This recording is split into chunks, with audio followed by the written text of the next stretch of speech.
আসসালামু আলাইকুম রহমতুল্লাহ। সুপ্রিয় বন্ধুরা, আশা করি আপনারা সবাই সুস্থ আছেন। সবার অনেক আগ্রহ বা অস্থিরতা বা আকাঙ্ক্ষা নিয়ে সময়টা কাটছে যে ষষ্ঠ গণবিজ্ঞপ্তির ফল কবে আসবে। এই অপেক্ষায় সবাই অনেকে অপেক্ষা করছেন, কিন্তু আপনার যে অপেক্ষা, এই অপেক্ষা কিন্তু হাজার হাজার প্রার্থীর। সবার মনেই একটাই প্রশ্ন, ষষ্ঠ গণবিজ্ঞপ্তির ফল কবে আসবে। কিন্তু আমাদেরকে শুধু এই অপেক্ষা করলেই চলবে?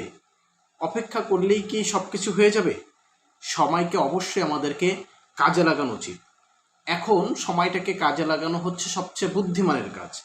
চলুন আমরা আজকে জেনে নিব কিভাবে আপনি এই সময়টাকে কাজে লাগাবেন এবং আপনার এই সময়টাকে ক্যারিয়ারের গুরুত্বপূর্ণ প্রস্তুতির সময় হতে পারে। কিন্তু এই সময়টা এজন্য কিভাবে কোন গাইডলাইনের মাধ্যমে আপনি এই সময়টাকে কাজে লাগাবেন, আজকে বিস্তারিত আলোচনা থাকবে। যারা নতুন আছেন চ্যানেলটি সাবস্ক্রাইব করে নিন। প্রথমত বলে রাখি, নিবন্ধন মানেই কি সব চাকরি? এটা কিন্তু একেবারে এটা চিন্তা করা কিন্তু একেবারে সম্পূর্ণ বোকামি। যে এই প্রশ্ন বহুজনের জন্য এখন না। কেননা আপনারা যারা 57,000 প্রার্থী চাকরিতে আবেদন করেছেন, অর্থাৎ ষষ্ঠ গণবিজ্ঞপ্তিতে আবেদন করেছেন, সবার কিন্তু চাকরি হবে না। সেক্ষেত্রে সময়টা এখন অযথা বৃথা নষ্ট করা উচিত নয়। বর্তমানে এই যে শিক্ষকতার যে পেশা, এই পেশাতে যে বেতন কাঠামো, এই বেতন কাঠামো দিয়ে কিন্তু নিজের জীবন পরিচালনা করতে অনেকে হিমশিম খেয়ে যাচ্ছে। তাই শুধু এই একটা চাকরির আশায় যদি বসে থেকে আপনার গুরুত্বপূর্ণ সময়টাকে, আপনার বয়সটাকে এখানে নষ্ট করে ফেলেন, তাহলে কিন্তু ভবিষ্যতে আপনাকে অত্যন্ত কষ্টের ভিতর দিয়ে সময়টা পার করতে হবে।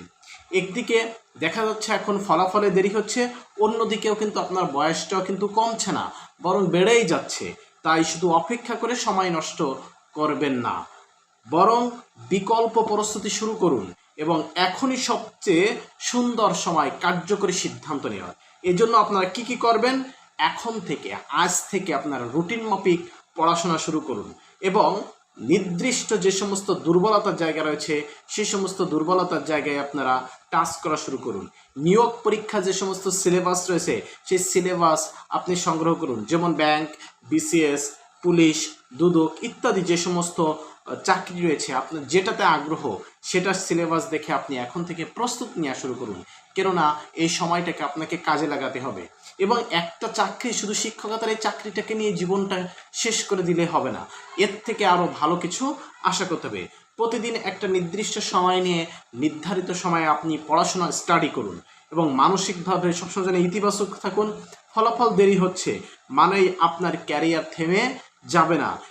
এটা কিন্তু একটা ভুল ধারণা যে আমার ফলাফল দেরি হচ্ছে মানে আমার ক্যারিয়ারে আর কিছুই হবে না, কিংবা এই চাকরি পরীক্ষায় ষষ্ঠ গণবিজ্ঞপ্তিতে আমার আবেদন বাতিল হয়ে যাবে, তার মানে আমি আর কিছুই করবো না। এটা সম্পূর্ণ একটা ভুল ধারণা। সময়ের সঠিক ব্যবহার আপনাকে অন্যদের চেয়ে এগিয়ে রাখবে যদি আপনি এই সময়টাকে কাজে লাগাতে চান। দেখেন, আপনাদের সামনে কিন্তু এখন গুরুত্বপূর্ণ কিছু পরীক্ষা, নিয়োগ পরীক্ষা আসতে যাচ্ছে। যে নিয়োগ পরীক্ষায় কিন্তু আপনি একজন সফল ব্যক্তি বা প্রার্থী হতে পারেন। সেগুলো কি কি পরীক্ষা? বাংলাদেশ ব্যাংকের নিয়োগ আসতে যাচ্ছে, অ্যাসিস্ট্যান্ট ডিরেক্টর অফিস ক্যাশ পদে নিয়োগ আসতে যাচ্ছে। এরপরে দুদকে নিয়োগ আসতে যাচ্ছে, দুর্নীতি দমন কমিশন অধীনে বহু পদে নিয়োগ আসতে যাচ্ছে।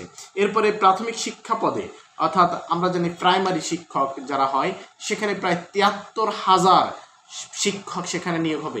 সেখানে কিন্তু আপনার একটা অপরচুনিটি রয়েছে, সুযোগ রয়েছে। পেট্রো বাংলাতে আছে সমন্বিত নিয়োগ বিজ্ঞপ্তি, সেখানেও কিন্তু আপনি আবেদন করতে পারবেন। এরপরে এনটিআরসি কিন্তু আবার নতুন করে বড় বিজ্ঞপ্তি আসতে যাচ্ছে, সেখানেও প্রায় 1 লক্ষের মতো কিন্তু শূন্য পদ থাকবে এনটিআরসিতে সামনে যে নিয়োগটা আসতেছে। এরপরে 49তম বিশেষ বিসিএস ইতিমধ্যে সার্কুলার চালু হয়ে গেছে, এখানেও কিন্তু আপনি অনার্স পাস করলে আবেদন করতে পারেন। ব্যাংক এবং আর্থিক প্রতিষ্ঠানে 2024 সালে ভিত্তিক সমন্বিত ব্যাংকে নিয়োগ বিজ্ঞপ্তি আসতে যাচ্ছে। বাংলাদেশ পুলিশে এসআই পদে মেগা নিয়োগ আসতে যাচ্ছে। অর্থাৎ এত এত এত চাকরি, এই চাকরিতে কিন্তু আপনার একটা গুড অপরচুনিটি রয়েছে। কিন্তু এই অপরচুনিটিটা যদি আপনি গ্রহণ করতে চান, অবশ্যই আপনার এই সময়টাকে এখন কাজে লাগাতে হবে। এই সময়টাকে অবহেলায় নষ্ট না করে এখনই শুরু করুন পড়া। ইনশাআল্লাহ এই যে চাকরিতে আপনি অপেক্ষায় রয়েছেন, এর থেকে আরও ভালো চাকরি হয়তো বা আপনার জীবনে আসতে পারে। শুধু শিক্ষক নিবন্ধনই জীবনের শেষ প্রস্তুতি নয়, এর থেকে আরও ভালো প্রস্তুতি আমি পারবো নিতে, কারণ অন্যরা যদি পারে তাহলে আমাকে পারতে হবে এবং আমি পারবই। এই চিন্তা ভাবনা করে আপনি পড়াশোনা করুন। এরপরে দেখেন, প্রতিযোগিতা যতই কঠিন হোক না কেন, প্রস্তুতি থাকলে কিন্তু আপনার সুযোগ ধরা দেবে। কিন্তু আপনার প্রস্তুতি নেই, তাহলে প্রতিযোগিতা কঠিন হোক আর মানে কি সহজ হোক, আপনারা কিন্তু সেই সুযোগ ধরা দেবে না। আজ যারা কষ্ট করে পড়ছে, আগামীকাল তাদের নিয়ে কিন্তু রাষ্ট্র গঠিত হবে। এজন্য আপনাদের জন্য যে পরামর্শটা হচ্ছে যে এখন আপনারা কিন্তু যে অস্থিরতার একটা সময়টা কাটছেন, এই অস্থিরতার সময়টায় আপনারা নিজেদেরকে পরবর্তী অপরচুনিটি গ্রহণ করার জন্য প্রস্তুতি গ্রহণ করতে পারেন। বিশেষ করে অনেকের স্বপ্ন থাকে বিসিএস ক্যাডার হব, কিন্তু এই প্রাথমিক পর্যায়ে একটা শিক্ষক নিবন্ধনে চাকরি হওয়ার পরে দেখা যাচ্ছে তার সেই স্বপ্ন থেকে সে দূরে সরে যায়। তারপরে দেখা যাচ্ছে এই শিক্ষক নিবন্ধনের যে বেতন, পরবর্তীতে দেখাচ্ছে পরিবার পরিজন সহ নিজের জীবন পরিচালনা করা অনেক কষ্টকর হবে। এজন্য শিক্ষকতা একটা মহান পেশা, অবশ্যই এই চাকরিটাকে সম্মান করি, কিন্তু আপনার আর্থিক দিক থেকে আরও যদি লাভবান হতে চান তাহলে এর থেকে আরও ভালো অপরচুনিটি আপনাকে গ্রহণ করতে হবে। দেখেন, হাজার হাজার শিক্ষার্থী লাইব্রেরিতে বই নিয়ে পড়ে আছে, তারা সময়টাকে কাজে লাগাচ্ছে, কষ্ট করতেছে, নিঃসন্দেহে তারা এর থেকে আরও ভালো কিছু করবে। তাহলে আপনি বসে আছেন কেন? বুদ্ধিমান ওই ব্যক্তি যে সময়টাকে প্রপারভাবে কাজে লাগিয়ে নিজের জীবনকে গড়ে তোলে। এখন অনেকের প্রশ্ন, স্যার তাহলে আমার কি চাকরিটা আর যে অপেক্ষায় রয়েছে এই চাকরিতে আমি জয়েন করব না?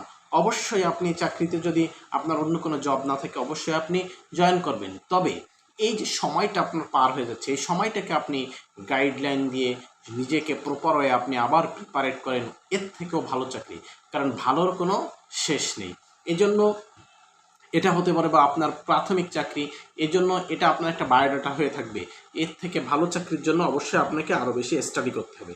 এরপরে সর্বশেষ যে কথাটা আপনাদের বলবো, শিক্ষিত হন, প্রস্তুতি থাকুন এবং সুযোগের জন্য তৈরি থাকুন। এই যে বিশেষ বিসিএস শিক্ষা ক্যাডার এসেছে, এই সুযোগটাকে আপনারা কাজে লাগিয়ে নিজেকে রাষ্ট্রের সেবায় পবিত্র কাজে আপনি নিয়োগদান করতে পারেন। এজন্য সবার প্রতি পরামর্শ থাকবে, আগামীতে যে অপরচুনিটিগুলো আসতেছে সেই অপরচুনিটিগুলো গ্রহণ করার জন্য এখন থেকে প্রস্তুতি নিন। সময়টাকে অবহেলা না করে এখন থেকেই নিজে গাইডলাইন অনুযায়ী প্রপার রুটিনে আপনি আপনার পড়াশোনা চালিয়ে যান। এবং সর্বশেষ কথা হচ্ছে, ধুমায়া পড়তে হবে। পড়াশোনা করলে অবশ্যই আপনার কাছে এসে সুযোগ ধরা দেবে। আপনি পড়াশোনা করবেন না, সুযোগ আপনার কাছে এসে ধরা দিবে না। সহজ কথা। প্রস্তুতি যত বেশি সুন্দর হবে, চাকরি তত সহজ হবে। ধন্যবাদ সবাইকে। যদি কারো কোনো প্রশ্ন থাকে আমাদের কমেন্ট বক্সে জানাবেন।